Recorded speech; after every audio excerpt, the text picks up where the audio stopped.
सङ्गीतयोगिन्यै नमः। ॐ श्यामायै नमः। ॐ श्यामलायै नमः। ॐ मन्त्रनायिकायै नमः। ॐ मन्त्रिण्यै नमः। ॐ सचिवेशान्यै नमः।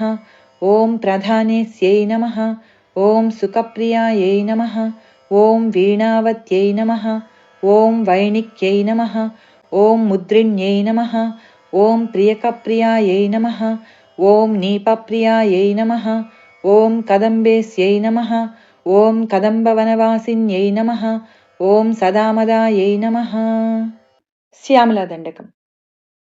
माणिक्यवीणामुपलालयन्तीं मदालसां मञ्जुलवाग्विलासां माहेन्द्रनीलद्युतिकोमलाङ्गीं मातङ्गकन्यां मनसा स्मरामि। चतुर्भुजे चन्द्रकलावतंसे कुचोन्नते कुङ्कुमरागशोणे पुण्ड्रेक्षुपाशाङ्कुशपुष्पबाणहस्ते नमस्ते जगदेकमातः। माता मरकतश्यामा मातङ्गी मधुशालिनी कुर्यात् कटाक्षं कल्याणी कदम्बवनवासिनी। जय मातङ्गतनये जय नीलोत्पलद्युते जय सङ्गीतरसिके जय लीलासुखप्रिये। जय जननि सुधासमुद्रान्तरुद्यन्मणिद्वीपसम्रूढबिल्वाटवीमध्यकल्पद्रुमा कल्पकादम्बकान्तारवासप्रिये कृत्तिवासप्रिये सर्वलोकप्रिये। सादरारब्धसङ्गीतसम्भावना सम्भ्रमालोलनीपस्रगाबद्धचूलीसनाधत्रिके सानुमत्पुत्रिके शेखरीभूतसीतां सुरेखामयूखावळीनद्धसुस्निग्धनीलालकश्रेणिशृङ्गारिते लोकसम्भाविते कामलीलाधनुस्सन्निभभ्रूलतापुष्पसन्देहकृच्छारुगोरोचना पङ्ककेळीललामाभिरामे सुरामे रमे प्रोल्लसद्वाळिका मौक्तिकश्रेणिका चन्द्रिकामण्डलोद्भासि लावण्यगण्डस्थलन्यस्थकस्तूरिकापत्ररेखा समुद्भूतसौरभ्यसम्भ्रान्तभृङ्गाङ्गनागीतसान्द्रीभवन्मन्त्रतन्त्रीस्वरे सुस्वरे भास्वरे वल्लकीवादनप्रक्रियालोलताळीदळाबद्धताटङ्कभूषाविशेषान्विते सिद्धसम्मानिते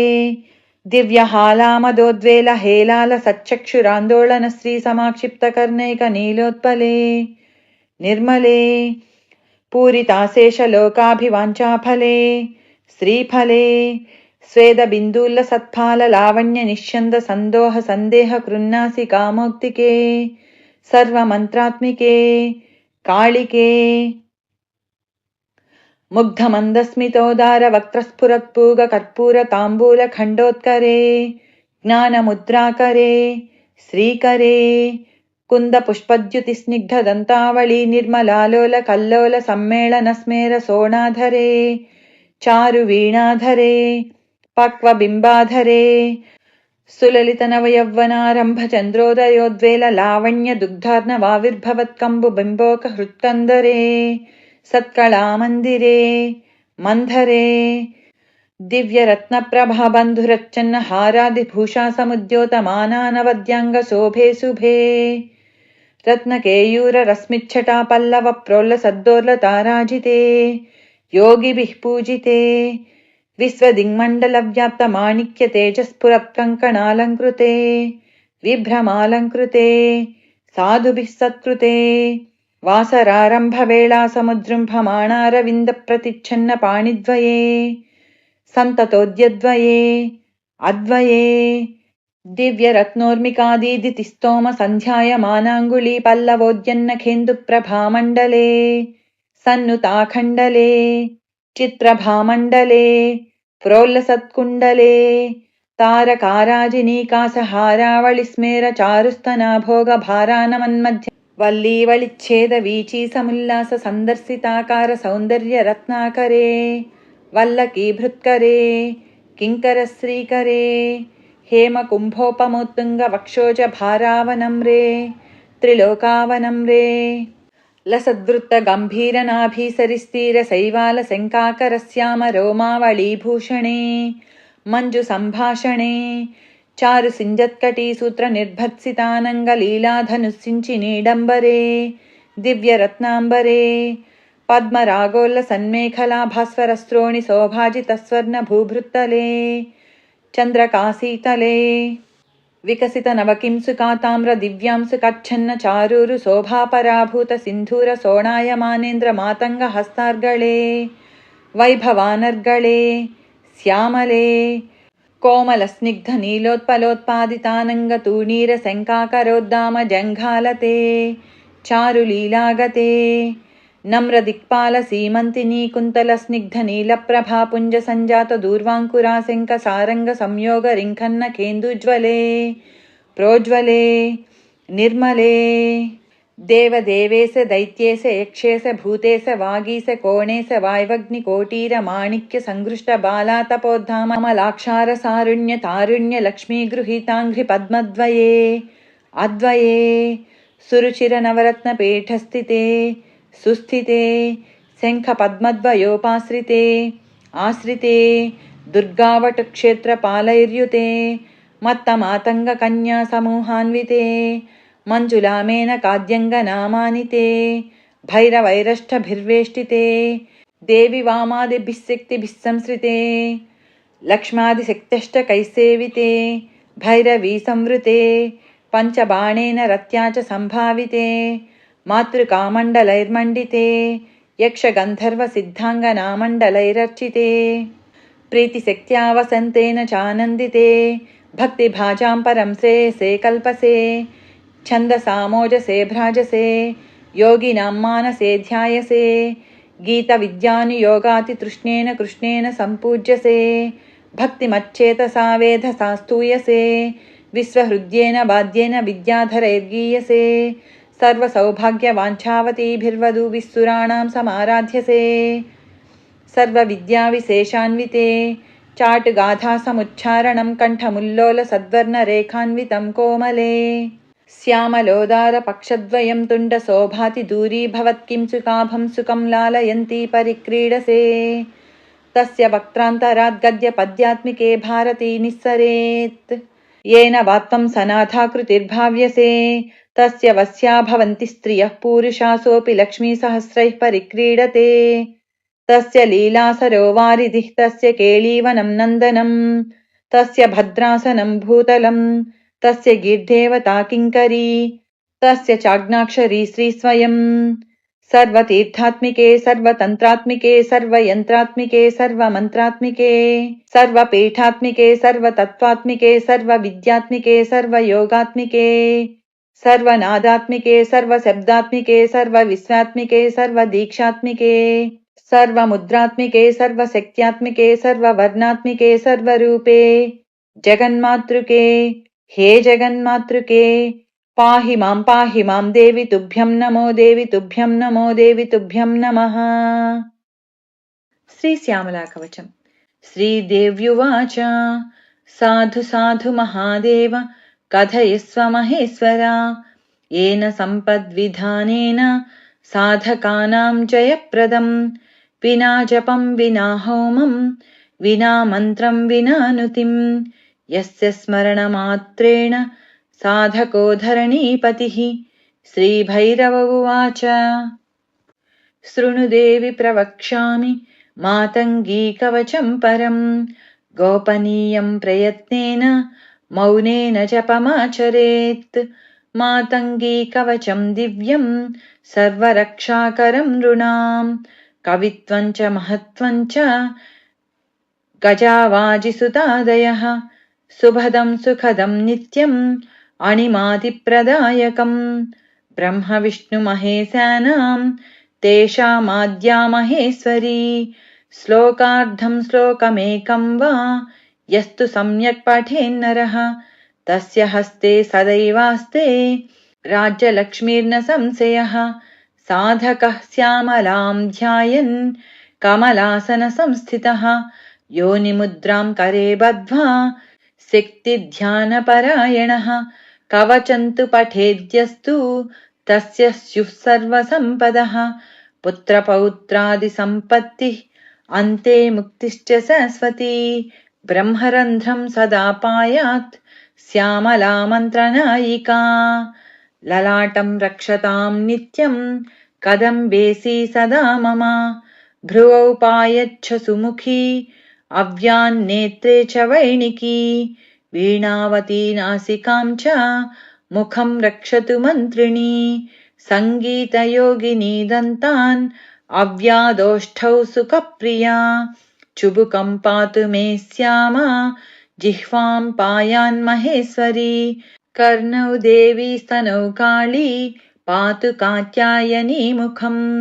नीपप्रिया सदा रक्षेत् उदरं मम सर्वदा प्रियङ्करी प्रियव्यापी नाभिं रक्षतु मुद्रिणी स्कन्धौ रक्षतु सर्वाणि भुजौ मे पातु मोहिनी कटिं पातु प्रधानेसि पातु पादौ च पुष्पिणी आपादमस्तकं श्यामा पूर्वे रक्षतु पुष्टिदा उत्तरे त्रिपुरा रक्षेत् विद्या रक्षतु पश्चिमे विजया दक्षिणे पातु मेधा रक्षतु चानले प्राज्ञा रक्षतु नैऋत्यां वायव्यां शुभलक्षणा ईशान्यां रक्षताद्देवी मातङ्गी शुभकारिणी ऊर्ध्वं पातु सदा देवी देवानां हितकारिणी पातळे पातु मां नित्या वासुकी विश्वरूपिणी अकारादिक्षकारान्तमातृकारूपधारिणी आपादमस्तकं पायात् अष्टमातृस्वरूपिणी अवर्गसम्भवा ब्राह्मी मुखं रक्षतु सर्वदा कवर्गस्थातु माहेशी पातु दक्षभुजं तथा चवर्गस्थातु कौमारी पायान्मे वामकं भुजं दक्षपादं समाश्रित्य टवर्गं पातु वैष्णवी तवर्गजन्मा वाराही पायान्मे वामपादकम् तथा ववर्गजेन्द्राणि पार्श्वादीन् पातु सर्वदा यवर्गस्थातु चामुण्डा हृद्दोर्मूले च मे तथा हृदादिपाणिपादान्तजठराननसंज्ञिकम् चण्डिका च सवर्गस्था रक्षतां मम सर्वदा विशुद्धं कण्ठमूलं तु रक्षतात् षोडशस्वराः ककारादिठकारान्त द्वादशर्णं हृदम्बुजं मणिपूरं ढादिभान्त दशवर्णस्वरूपिणी स्वाधिष्ठानां तु षट्पत्रं वादिलान्तस्वरूपिणी वादिसान्तस्वरूपाव्यान् मूलाधारं चतुर्दलं हंसार्णमाग्नाद्विदलं भ्रुवोर्मध्यं सदावतु अकारादिक्षकारान्तमातृकाबीजरूपिणी मातङ्गी मां सदा रक्षेत् आपादतलमस्तकम् इमं मन्त्रं समुद्धार्य धारयेद्वामके भुजे कण्ठे वा धारयेद्यस्तु स वै देवो महेश्वरः तं दृष्ट्वा देवताः सर्वाः प्रणमन्ति सुदूरतः तस्य तेजः प्रभावेन सम्यक् गन्तुं न शक्यते इन्द्रादीनां लभेत् सत्यं भूपतिर्वसगो भवेत् वाक्सिद्धिर्जायते तस्य अणिमाद्यष्टसिद्धयः अज्ञात्वा कवचं देव्याः श्यामलां यो जपेन्नरः तस्यावश्यं तु सा देवी योगिनी भक्षयेत्तनुम् इह लोके सदा दुःखम् अतो दुःखी भविष्यति जन्मकोटि सदा मूको मन्त्रसिद्धिर्न विद्यते गुरुपादौ नमस्कृत्य यथा मन्त्रं भवेत् सुधीः तथा तु कवचं देव्याः सफलं गुरुसेवया इह लोके नृपो भूत्वा पठेन्मुक्तो भविष्यति बोधयेत् परशिष्याय दुर्जनाय सुरेश्वरी निन्दकाय कुशीलाय शक्तिहिंसापराय च। यो ददाति न सिद्ध्येत मातङ्गी कवचं शुभम्। न देयं सर्वदा भद्रे प्राणैः कण्ठगतैरपि। गोप्याद् गोप्यतरं गोप्यं गुह्याद् गुह्यतमं महत्। दद्याद् गुरुः सुशिष्याय गुरुभक्तिपराय च। शिवे नष्टे गुरुस्त्राता गुरौ नष्टेन कश्चन। इति श्रीशक्तितन्त्रमहार्णवे श्रीश्यामलाकवचम्। श्रीश्यामला अष्टोत्तरशतनामावळि। ॐ जगद्धात्र्यै नमः। ॐ मातङ्गीश्वर्यै नमः। ॐ श्यामलायै नमः। ॐ जगदीशानायै नमः। ॐ परमेश्वर्यै नमः। ॐ महाकृष्णायै नमः। ॐ सर्वभूषणसंयुतायै नमः। ॐ महादेव्यै नमः। ॐ महेशान्यै नमः। ॐ महादेवप्रियायै नमः। ॐ आदिशक्त्यै नमः। ॐ महाशक्त्यै नमः। ॐ पराशक्त्यै नमः। ॐ परात्परायै नमः। ॐ ब्रह्मशक्त्यै नमः। ॐ विष्णुशक्त्यै नमः। ॐ शिवशक्त्यै नमः। ॐ अमृतेश्वरी देव्यै नमः। ॐ परशिवप्रियायै नमः। ॐ ब्रह्मरूपायै नमः। ॐ विष्णुरूपायै नमः। ॐ शिवरूपायै नमः। ॐ ऋणां सर्वकामप्रदायै नमः। ॐ ऋणां सर्वसिद्धिप्रदायै नमः। ॐ ऋणां सर्वसम्पत्प्रदायै नमः। ॐ सर्वराजसुशङ्कर्यै नमः। ॐ स्त्रीवशङ्कर्यै नमः। ॐ नरवशङ्कर्यै नमः। ॐ देवमोहिन्यै नमः। ॐ सर्वसत्त्ववशङ्कर्यै नमः। ॐ शङ्कर्यै नमः। ॐ वाग्देव्यै नमः। ॐ सर्वलोकवशङ्कर्यै नमः। ॐ सर्वाभीष्टप्रदायै नमः। ॐ मातङ्गकन्यकायै नमः। ॐ नीलोत्पलप्रख्यायै नमः। ॐ मरकतप्रभायै नमः। ॐ नीलमेघप्रतीकाशायै नमः। ॐ इन्द्रनीलसमप्रभायै नमः। ॐ चण्ड्यादिदेवेश्यै नमः। ॐ दिव्यनारीवशङ्कर्यै नमः। ॐ मातृसंस्तुत्यायै नमः। ॐ जयायै नमः। ॐ विजयायै नमः। ॐ भूषिताङ्ग्यै नमः। ॐ महाश्यामायै नमः। ॐ महारामायै नमः। ॐ महाप्रभायै नमः। ॐ महाविष्णुप्रियकर्यै नमः। ॐ सदाशिवमहाप्रियायै नमः। ॐ रुद्राण्यै नमः। ॐ सर्वपापघ्ने नमः। ॐ कामेश्वर्यै नमः। ॐ सुखश्यामायै नमः। ॐ लघुश्यामायै नमः। ॐ राजवश्यकर्यै नमः। ॐ वीणाहस्तायै नमः। ॐ सदागीतरतायै नमः। ॐ सर्वविद्याप्रदायै नमः। ॐ शक्त्यादिपूजितायै नमः। ॐ वेदगीतायै नमः। ॐ देवगीतायै नमः। ॐ शङ्खकुण्डलसंयुक्तायै नमः। ॐ बिम्बोष्ठ्यै नमः। ॐ रक्तवस्त्रपरिधानायै नमः। ॐ गृहीतमधुपात्रकायै नमः। ॐ मधुप्रियायै नमः। ॐ मधुमांसबलिप्रियायै नमः। ॐ रक्ताक्षै नमः। ॐ घूर्णमानाक्षै नमः। ॐ स्मितेन्दुमुख्यै नमः। ॐ संस्तुतायै नमः। ॐ कस्तूरीतिलकोपेतायै नमः। ॐ चन्द्रशीर्षायै नमः। ॐ जगन्मयायै नमः। ॐ महालक्ष्मी नमः। ॐ कदम्बवनसंस्थितायै नमः। ॐ महाविद्यायै नमः। ॐ स्तनभारविराजितायै नमः।